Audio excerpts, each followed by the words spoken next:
As grandes religiões do passado. As primeiras organizações religiosas. As primeiras organizações religiosas da Terra tiveram, naturalmente, sua origem entre os povos primitivos do Oriente, aos quais enviava Jesus, periodicamente, os seus mensageiros e missionários. Dada a ausência da escrita, naquelas épocas longínquas, todas as tradições se transmitiam de geração a geração através do mecanismo das palavras. Todavia, com a cooperação dos degredados do sistema da capela, os rudimentos das artes gráficas receberam os primeiros impulsos, começando a florescer uma nova era de conhecimento espiritual, no campo das concepções religiosas. Os Vedas, que contam mais de 6.000 anos, já nos falam da sabedoria dos sastras, ou grandes mestres das ciências hindus, que os antecederam de mais ou menos 2 milênios, nas margens dos rios sagrados da Índia. Vê-se, pois, que a ideia religiosa nasceu com a própria humanidade, constituindo o alicerce de todos os seus esforços e realizações no plano terráqueo. Ainda as raças adâmicas. Não podemos, porém, esquecer que Jesus reunirá nos espaços infinitos os seres proscritos que se exilaram na Terra, antes de sua reencarnação geral na vizinhança dos planaltos do Irá e do Pamir. Obedecendo às determinações superiores do mundo espiritual, eles nunca puderam esquecer a palavra salvadora do Messias e as suas divinas promessas. As belezas do espaço, aliadas à paisagem mirífica do plano que foram obrigados a abandonar, viviam no cerne das suas recordações mais queridas. As exortações confortadoras do Cristo, nas vésperas de sua dolorosa imersão nos fluidos pesados do planeta terrestre, cantavam-lhes no íntimo os mais formosos hosanas de alegria e de esperança. Era por isso que aquelas civilizações antigas possuíam mais fé, colocando a intuição divina acima da razão puramente humana. A crença, como íntima e sagrada aquisição de suas almas, era a força motora de todas as realizações, e todos os degredados, com os mais santos entusiasmos do coração, falaram dele e da sua infinita misericórdia. Suas vozes enchem todo o âmbito das civilizações que passaram no pentagrama dos séculos sem fim, apresentado com 1000 nomes, segundo as mais variadas épocas. O Cordeiro de Deus foi guardado pela compreensão e pela memória do mundo, com todas as suas expressões divinas ou, aliás, como a própria face de Deus, segundo as modalidades dos mistérios religiosos. A gênese das crenças religiosas. A gênese de todas as religiões da humanidade tem suas origens no seu coração augusto e misericordioso. Não queremos, com as nossas exposições, divinizar, dogmaticamente, a figura luminosa do Cristo, e sim esclarecer a sua gloriosa ascendência na direção do orbe terrestre, considerada a circunstância de que cada mundo, como cada família, tem seu chefe supremo, ante a justiça e a sabedoria do Criador. Fora erro crasso julgar como bárbaros e pagãos os povos terrestres que ainda não conhecem diretamente as lições sublimes do seu evangelho de redenção, porquanto a sua desvelada assistência acompanhou, como acompanha a todo o tempo, a evolução das criaturas em todas as latitudes do orbe. A história da China, da Pérsia, do Egito, da Índia, dos árabes, dos israelitas, dos celtas, dos gregos e dos romanos está alumiada pela luz dos seus poderosos emissários. E muitos deles tão bem se houveram, no cumprimento dos seus grandes e abençoados deveres, que foram havidos como sendo ele próprio, em reencarnações sucessivas e periódicas do seu divinizado amor.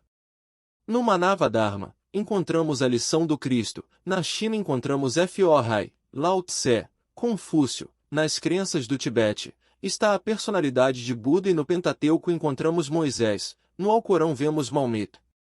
Cada raça recebeu os seus instrutores, como se fosse ele mesmo, chegando das resplandecências de sua glória divina. Todas elas, conhecendo intuitivamente a palavra das profecias, arquivaram a história dos seus enviados, nos moldes de sua vinda futura, em virtude das lembranças latentes que guardavam no coração, acerca da sua palavra nos espaços, tocada de esclarecimento e de amor.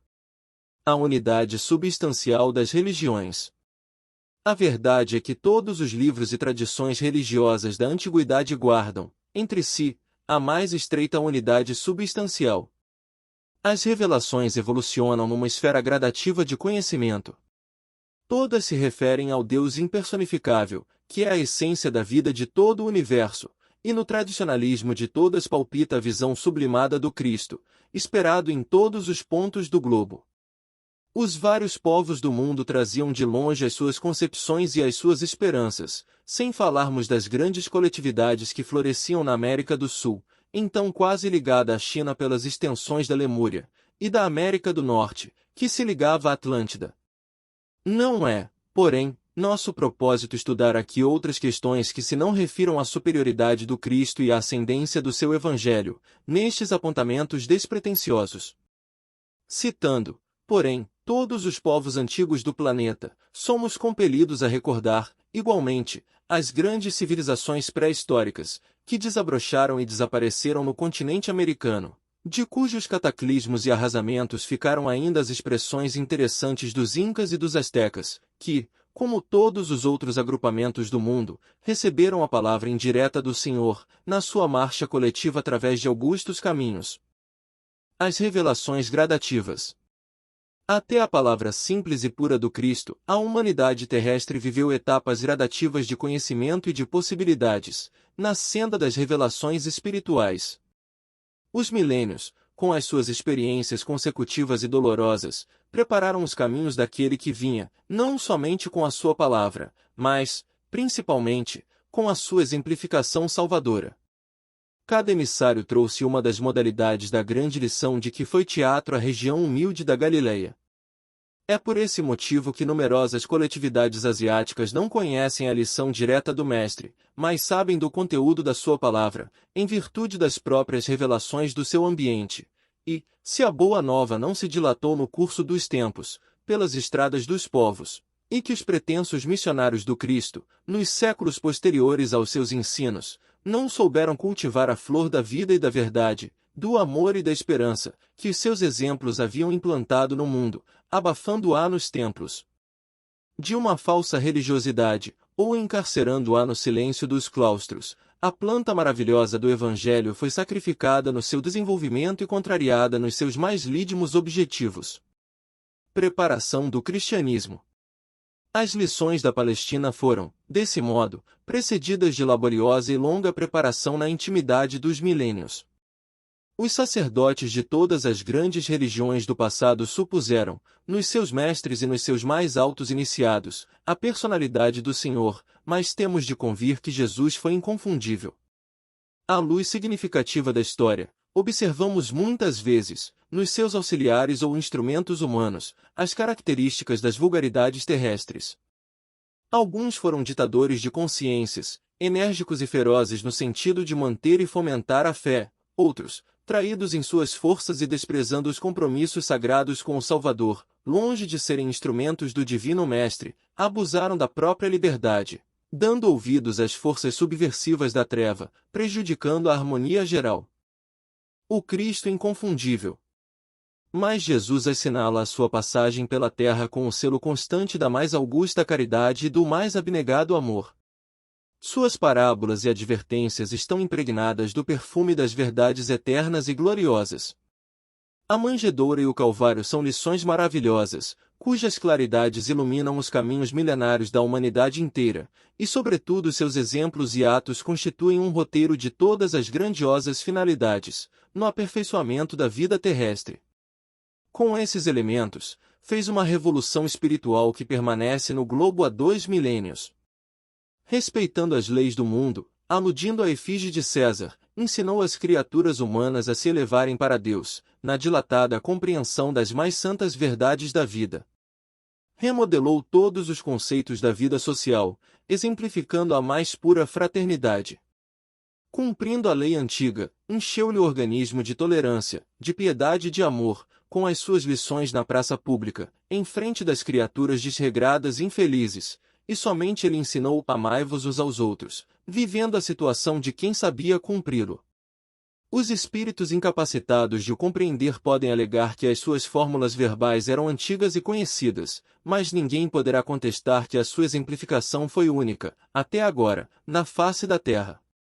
A maioria dos missionários religiosos da antiguidade se compunha de príncipes, de sábios ou de grandes iniciados, que saíam da intimidade confortável dos palácios e dos templos, mas o Senhor da semeadura e da seara era a personificação de toda a sabedoria, de todo o amor, e o seu único palácio era a tenda humilde de um carpinteiro, onde fazia questão de ensinar à posteridade que a verdadeira aristocracia deve ser a do trabalho, lançando a fórmula sagrada, definida pelo pensamento moderno, como o coletivismo das mãos, aliado ao individualismo dos corações, síntese social para a qual caminham as coletividades dos tempos que passam, e que, desprezando todas as convenções e honrarias terrestres, preferiu não possuir pedra onde repousasse o pensamento dolorido, a fim de que aprendessem os seus irmãos a lição inesquecível do caminho, da verdade e da vida.